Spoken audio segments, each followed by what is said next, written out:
네, 2022년 2월 16일 이정훈입니다. 오늘의 제목은 김원웅만도 못한 9켤레의 구두로 남을 사내. 김원웅만도 못한 9켤레의 구두로 남을 사내. 이렇게 잡았습니다. 오늘 김원웅 광복회장이 사퇴 의사를 밝혔습니다. 지금 광복회에서 이사회를 열어서 해임 투표를 하려고 하는데 이틀 앞두고 자진 사퇴한 겁니다. 그리고 광복회 일부 회원들이 정고 농성을 시작하기로 한 날이었습니다. 이 사퇴안이 이틀 후에 처리되면 그는 2년 8개월 만에 불명예 퇴진하게 됩니다. 광복회 57년 역사상 최초의 사건입니다. 최초의 인물입니다. 그러나 이런 사퇴와 별건으로 그는 사법수사를 받습니다. 김원웅 씨는 입장문을 밝혔습니다. 전문은 여기 떠 있고요. 눈에 띄는 대목은 부끄럽고 민망합니다. 사람을 볼 줄 몰랐고 감독 관리를 잘못해서 어쩌고 저쩌고 전적으로 제 불찰입니다. 그리고 이 부분이 딱 저를 칩니다. 친일 반민족 언론 조선일보와 대척점에서 서서 싸워왔습니다. 누가? 김원웅이. 그 조선일보 TV조선에 의해 제가 무너지는 것이 더 가슴 아픕니다. 어이구. 야, 일본의 마이니치나 아사히 신문이 김원웅 씨 비리를 밝혔으면 어떻게 했을까? 제가 가끔씩 대북 문제 쓰다 보면은 일본 산케 신문한테 낙종하는 경우가 있어서 되게 억울했었는데 일본 기자라고 이거 못 쓸 바 없어요. 지금 우리 대법원에서 징용공 뭐 판결 내려갖고 엉터리다 기다 그러는데 일본 기자들은 일본의 니시오카 스토무 씨는 징용공이 없는데 무슨 징용 재판이냐고 책이 이미 나와 있습니다. 보여드릴까요? 이 책입니다. 징용공 없는 징용공 문제. 날조했다는 거죠. 한국 대법원 판결에는 징용공 원고도 없는데 무슨 징용공 갖고 판결을 내리냐. 니시오카 스토무 씨가 썼고요. 한국말 잘하는 일본인입니다. 이우연 씨가 번역했습니다. 대한민국 미디어 워치라는 데서 발간된 책입니다. 일본인이 쓰고 우리나라 출판사가 번역한 책입니다. 이 책에 대해서 금서로 걸고 싶은 사람이 많겠지만은 이 책의 내용은 사실입니다. 일본이 우리 대법원의 엉터리 판결까지 밝혀내고 있습니다. 근데 그런 일본 언론이라 그래서 김원웅 씨가 돈 빼먹은 거를 밝히지 못할 것 같아요. 거기서 밝혔으면 어떻게 억울해서 어떻게 살 뻔했습니까? 소견이 이 정도밖에 안 되는 사람입니다. 근데 우리 채널A가 또 보도를 했습니다. 김원웅 씨는 마지막까지 자진 사퇴를 거부하며 버텼다가 근데 여당은 왜 그러느냐? 대선이 다가와서 너무 힘드니까 좀 사퇴하라고 해서 입장을 바꿨다. 이렇게 보도했습니다. 근데 김원웅 씨 나가라고 한 사람들은 너만 나가는 게 아니라 당신이 임명했던 광복회 간부들 도찐개찐 같이 나가라. 대표적으로 이문영 광복회 개혁모임 대의원이 그런 주장을 하고 있습니다. 어쨌든 김원웅 씨가 자기 잘못을 인정했습니다. 여권의 실력자들이 야, 너 때문에 대통령 선거에 우리 지겠어. 나가 그러니까 나가긴 했지만 어쨌든 인정을 했습니다. 박수영 국힘당 의원이 많은 걸 밝혀냈습니다. 지난번 이재명 씨의 아들 이동호 씨가 군에 있을 때 황제 의전을 받았다. 근데 그게 이제 불법 문제는 아직 확실한 증거가 없다. 좀 무리일 거라고 제가 정리해서 보도했는데 그와 별도로는 그가 지금 상당히 중요한 걸 밝혀내고 있습니다. 뭐냐? 이재명 씨가 성남시장을 할 때 돈을 자기 맘대로 막 썼다는 걸 찾아낸 겁니다. 2014년 1월부터 18년 3월까지 성남시장 업무 추진비 내역 2321건을 분석을 했습니다. 그랬더니 같은 날 식사를 여러 번 한 건이 많다 이겁니다. 2014년 1월 6일에는 시민예술 허브로 이끈 모 재단 관계자 오찬 간담 하면서 45만 원어치를 먹고 오찬이라고 하는 건 정심입니다. 생생문화재 사업 또 모 문화관광사업단 관계자와 또 오찬을 하면서 45만 6천 원어치를 먹었습니다. 이날만 점심 식사를 5번 우리 이재명 시장이 하셨습니다. 2015년 3월 26일에는 점심 9번, 저녁 9번, 또한 18번 식사를 했습니다. 같이 먹은 사람이 누구냐 그랬더니 국회의원도 있고 국토부 관계자도 있고 성남FC 축구단, 언론 기자들도 있는 모양이죠. 이게 점심 먹은 9번 먹었다는 기록이고, 저녁은 성남도로공사 배구단, 중소기업 기술혁신협회 등 이렇게 여러 가지 돼 있습니다. 제 추측은 성남도로공사 배구단 전원 다 불러서 밥을 샀겠죠. 너무 많으니까 한 번에 먹은 게 아니라 나눴겠다. 성남FC 축구단도 또 그뿐만이 아니라 뭐 기자단 다 불러서 밥을 사면은 너무 많으니까 쪼개 쓸 수는 있겠어요. 근데 어쨌든 18번이나 먹었습니다. 근데 문제는 식비는 도합 390만 원이 그날 나갔는데 장소는 다 다르게 돼 있답니다. 이건 뭔지 잘 모르겠죠. 어쨌든 하루에 여러 차례 오찬을 하고 저녁을 먹은 날이 28일이나 78일이나 된답니다.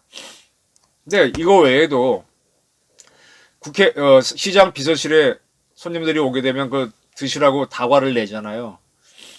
근데 그 다과를 성남시장 인근에서 구입하면 되는데 이재명 씨 집 근처 가게에서 90건 무려 2,800여만 원어치를 구입했습니다. 이거 뭐 어떻게 봐야 됩니까?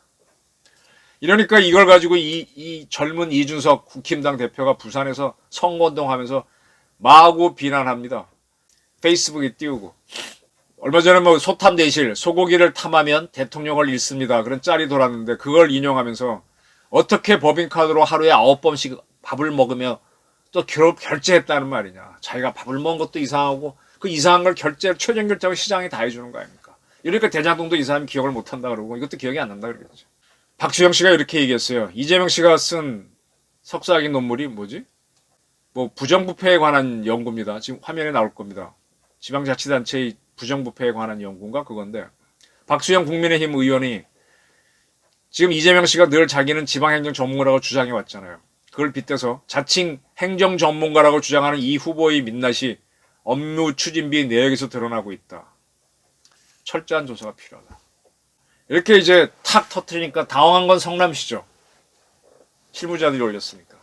변명은 법인카드 등을 사용한 날짜가 아닌 영수증 등 증빙자료를 회계 처리한 날짜로 업무 추진비 내역을 정리한 것 같다. 무슨 뭐 횡설수설 하면서 잘 모르겠다.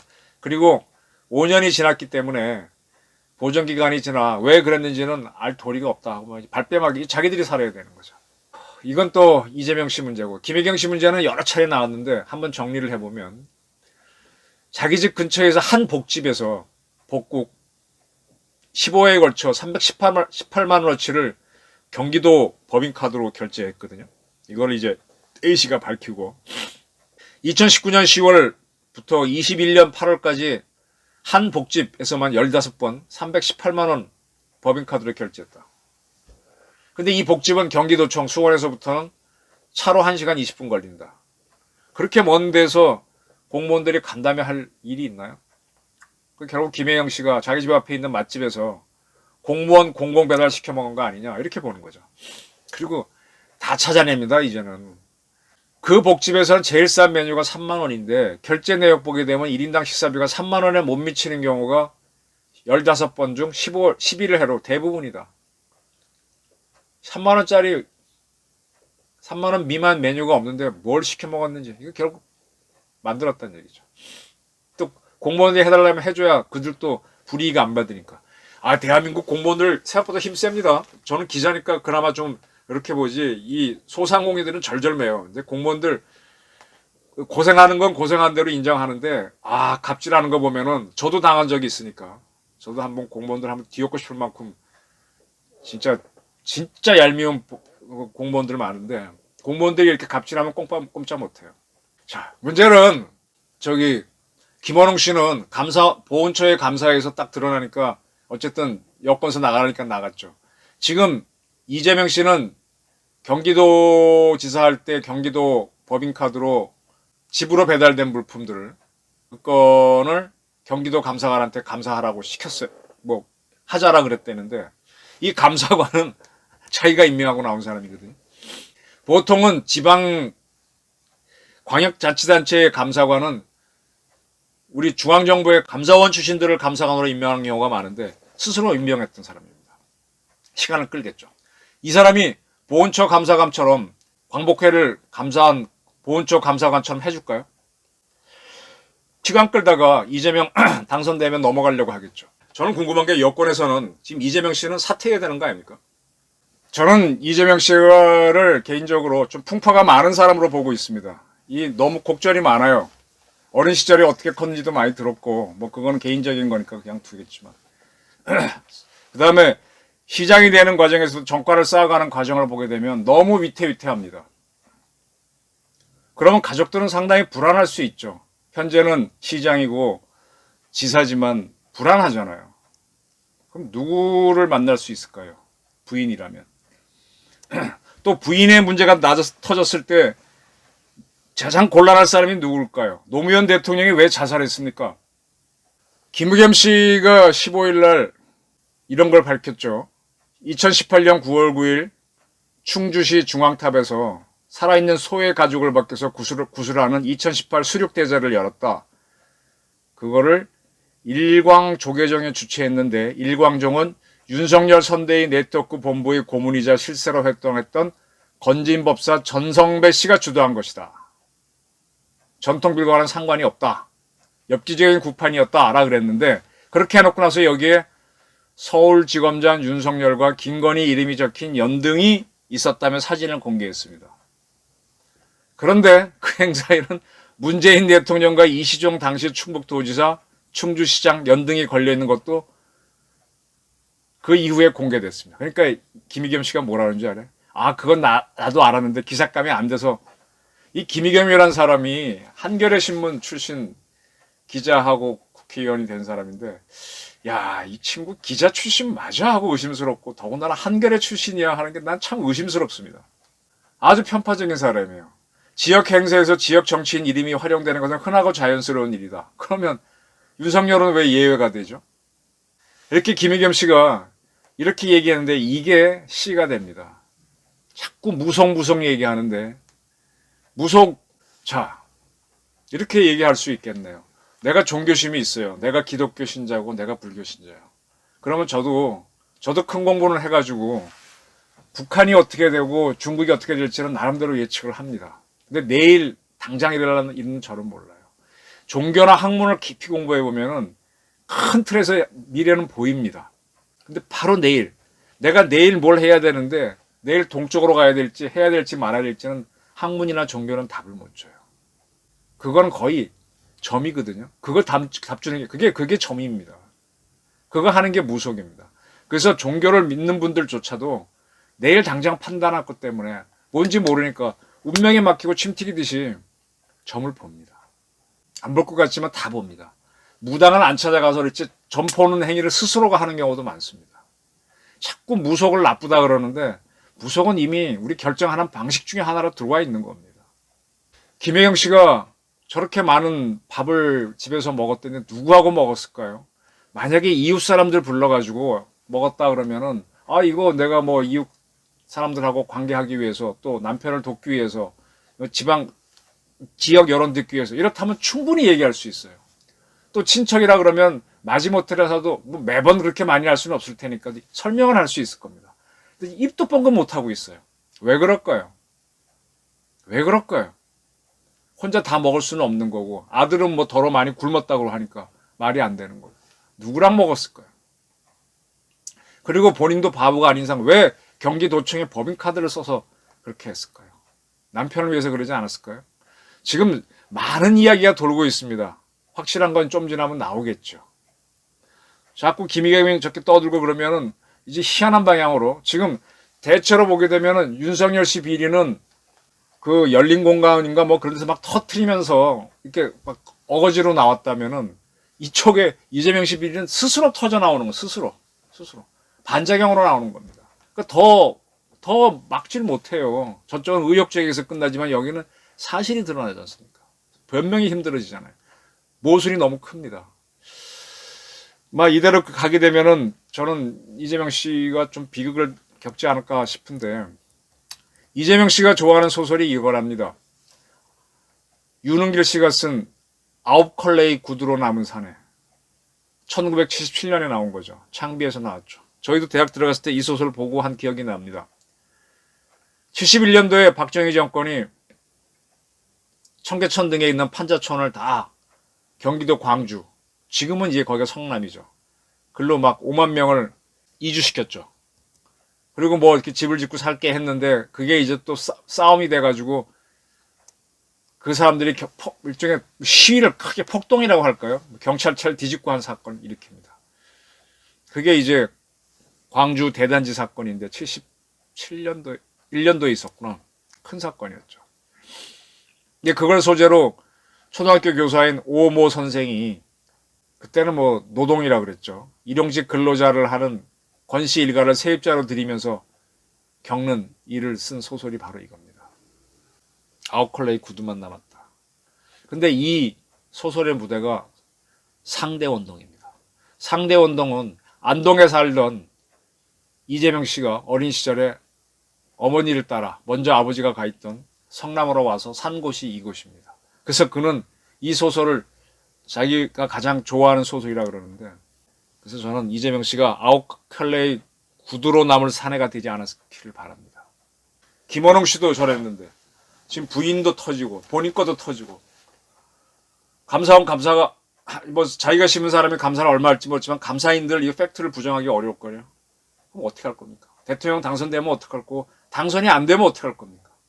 참으로 지금 복잡합니다. 민주당은 제가 누차례 말씀드렸듯이 할 줄 알았어요. 해야만 자기네가 사는데. 후보 교체, 이재명은 도저히 안 되겠다. 그 스스로 6.29 선언하고 바꿨어야 되는데 그걸 못하고 지금 지나왔거든요. 그럼 앞으로 어떻게 되느냐? 대통령 선거에서 이재명 씨가 당선되면은 굉장히 힘들어집니다. 정치가. 당선이 안 되면 어떻게 되느냐? 이게 오히려 쉽죠. 그러면 지금 민주당의 586 좌파들이 버글버글한데 이 사람들이 절대로 이재명 씨 보호 안 합니다. 저 윤석열 정부에서 치면 막 비난만 하면서 이재명 씨가 뭐 어차피 그걸로 날아가게 둘 겁니다. 그리고 그거는 동화뱀 꼬리처럼 떨어지고 자기는 손 못 대게. 이 좌파들이 민주당을 숙주로 삼고 있잖아요. 호남하고 민주당 세력, 순수 이 민주 세력을 숙주로 삼아갖고 딱 붙고, 그리고 자기랑 결이 달랐던 이재명을 띄어내서 날리는 거죠. 전 그렇게 갈 거라고 봅니다. 좀 비극적인 사건이 벌어질 거라고. 김원웅도 만도 못한 아웃클레이의 남을 사내. 오늘 제목은 그래서 달았습니다. 이 민주당에 파고 들어가 있는 운동권 주사파 70몇 명의 국회의원들이 있다 그러죠. 그들이 어떻게 180명, 그러니까 그 자기네 빼면 100명에 가까운 국회의원들을 꽉 숙주로 쥐고 있으면서, 이재명 씨는 정확하게 말하면 나이는 비슷하지만 386 운동권도 아닙니다. 그 카드를 버릴 겁니다. 한 달 후면 선거 결과가 나올 거고, 그 다음에 이제 수사가 되면은 제 예측이 아마 틀리는지 맞는지 결과를 알 수 있을 겁니다. 오늘의 제목, 김원웅만도 못한 아웃클레이 구두로 남을 사내 이렇게 잡았습니다. 경청해 주셔서 감사합니다.